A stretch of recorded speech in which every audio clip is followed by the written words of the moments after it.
Өдөртөө орой мэндийг хүргэе. Тэгэхээр нийтлэлээс 600 км-ийн зайд байрлах алт цэсний оюутлахаа уурхайн баяжуулах үйлдвэрийг ашиглалтанд оруулахад 7 хоног үлдсэн гэсэн мэдээллийг тус компани ерөнхийлөгч Камерун Макрей өнөөдөр сэтгүүлч тэгсэн мэдээллийн хавьяар хүргэж байна. За оюутлахаа уурхайн баяжуулах үйлдвэрийн бүтээн байгуулалтын ажлыг тооны хэлээр энгийнээр тайлбарлавал 176,317 куб метр буюу 62,200 тонн цемент орсон байгаа. Энэ нь 4 орчтой 346 ширхэг 9 давхар байртай хороолол буюу 49,762 өрөө байр, сая 244,000 ширхэг 50 кг-ийн шуудай цемент орсон гэсэн үг.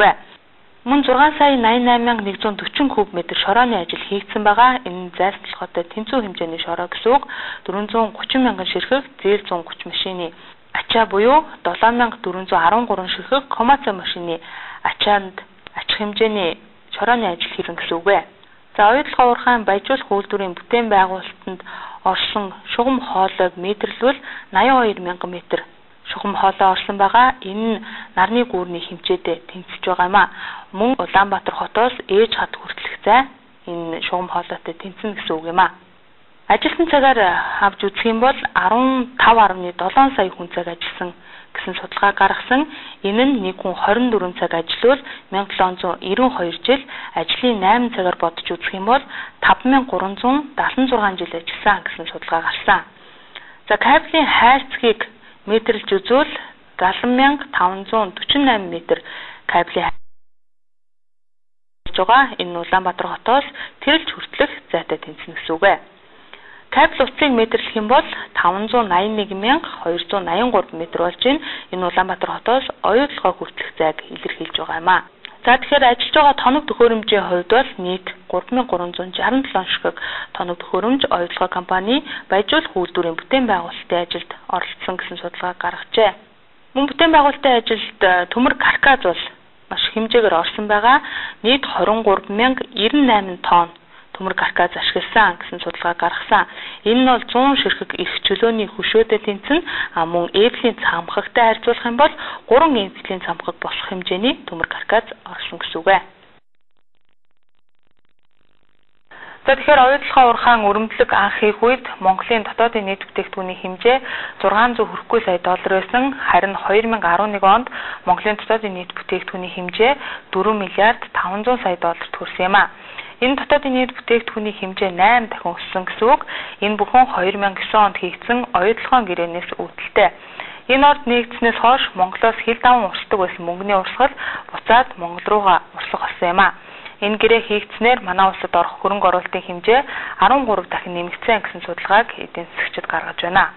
Уул уурхай ашиглалтанд орохоос өмнө Монгол улсад оюутлахад хийх нийт хөрөнгө оруулалтын хэмжээ 7.8 их 80 төгрөг буюу 6 тэрбум Америк доллар байсан бол 2011 оны эцсийн байдлаар 4 их 80 буюу 3.5 миллиард Америк долларын хөрөнгө оруулалт хийгдээд байгаа.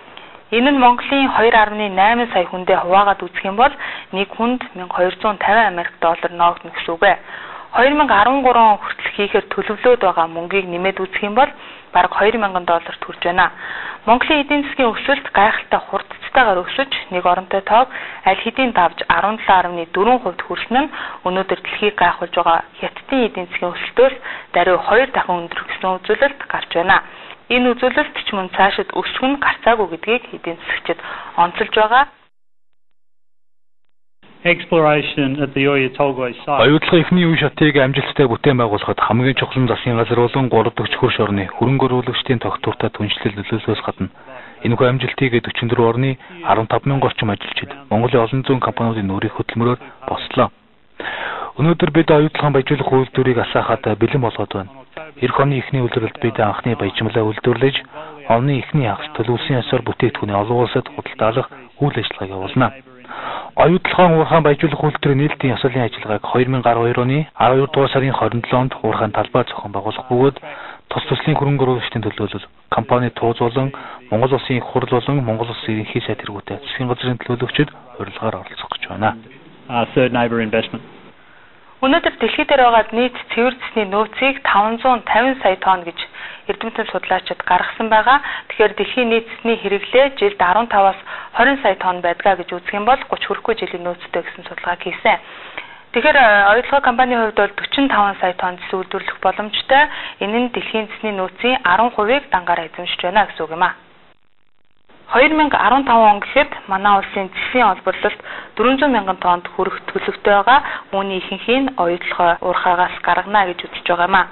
2015 он гэхэд оюутлогын 205 мянган тонн цэс олборлох төлөвлөгөөтэй ажиллаж байгаа. Тэгэхээр нэг суудлын тэрэг үйлдвэрлэхэд дунджаар 60 кг цэс ордгоо гэж үзэх юм бол 5 сая машин үйлдвэрлэх цэсийг оюутлогын уурхай гаргах боломжтой юм а. Уурхайн 45 сая тонн цэсээр 60 жилийн хугацаанд нийтдээ 900 сая суудлын тэрэг үйлдвэрлэх боломж байгаа. Тэгэхээр Монголын иргэн бүрт хуваагаад үзэх юм бол нэг хүнд дунджаар 300 суудлын тэрэг ноогдно гэсэн судалгааг оюутлогын компани ажилчид гаргасан байгаа юм а. Түүнээс гадна дэлхийн нийт цэсний хэрэглээний 40%-ийг Хятад улс дангаараа эзэлдэг нь оюутлогын эдийн засгийн үнэлэмжийг маш өндөр болгож байгаа. Тийм учраас оюутлогын хэмээх нэр нь зөвхөн Монголын төдийгүй дэлхийн эдийн засагт томоохон нөлөө үзүүлэх утгыг илэрхийлэх нь тодорхой болж байна. Өнгөрсөн хугацаанд оюутлогын төсөл 355 тэрбум төгрөгийг улсын төсөвт оруулан өөр бүр бараа бүтээгдэхүүн авахд 8 сая доллар зарцуулсан байна.